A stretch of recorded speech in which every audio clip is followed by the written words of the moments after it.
লন্ডনে সফররত বিয়ানীবাজারের বিশিষ্ট সমাজসেবী আমেরিকা প্রবাসী হাজী মোহাম্মদ আব্দুস সবুরকে নিয়ে লন্ডনে এক মতবিনিময় সভা অনুষ্ঠিত হয়েছে। আপনার লন্ডন আইসি, এখানে আমার আত্মীয় স্বজন, গ্রামের মানুষ সব এখানে পাইয়া খুব খুশি হয়েছি। সুযোগ আয় এলাকার মানুষে আবার সুযোগ দিন বিয়ানীবাজার মেয়র ইলেকশন করবো ইনশাল্লাহ। বুধবার পূর্ব লন্ডনের গ্র্যান্ড রসই ক্যাটারিং হলে আলহাজ বাজিদুর রহমানের সভাপতিত্বে ও আমিনুর রহমান সেলিমের পরিচালনায় অনুষ্ঠিত নিজ গ্রাম শ্রীদরা এবং নবাং এলাকার যুক্তরাজ্য প্রবাসীদের নিয়ে এ মতবিনিময় সভায় তিনি বিয়ানীবাজার পৌরসভার আগামী নির্বাচনে আবারও প্রতিদ্বন্দ্বিতা করার প্রত্যাশা প্রকাশ করেন।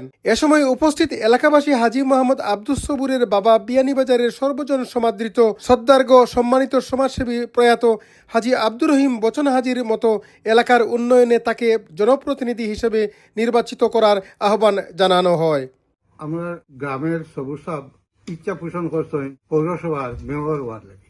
আমি আশা করি পৌরসভার সবাই তার ইচ্ছা তাদের পূরণ করার জন্য আজকে আমরা সব্বুর চাচা লন্ডন আওয়া উপলক্ষে আমরা শ্রীধর নবাং গ্রামবাসী একত্রিত হয়েছি।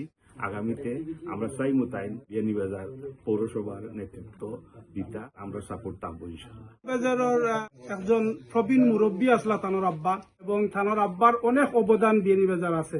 তাইন আশা করি যে তানোর বাবার যে সিলসিলা আছে ওটা দরিয়া রাখবা এবং বিয়ানীবাজার পৌরসভা উন্নয়নে তাইন কাজ করিয়া যাইবা। আব্দুস সবুর সাহেব, যিনি বচন হাজি সাহেবের কৃতি সন্তান, আমরা মনে করি যে তাইন একজন অ্যাপ্রোপ্রিয়েট ক্যান্ডিডেট। তাইন অ্যাকচুয়ালি তান আব্বা এবং তাইন তাকে নিয়ে আমরা দেখার সমাজ সেবা করি আইছেন, এই আশা রাখিয়া আমরা তাদের সাপোর্ট করাম।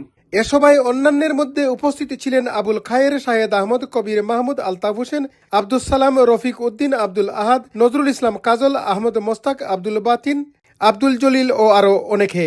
সবার শুরুতে পবিত্র কুরআন থেকে তেলাওয়াত করেন আশিকুর রহমান আশিক। চৌধুরী মুরাদ, রূপালী বাংলাদেশ, লন্ডন।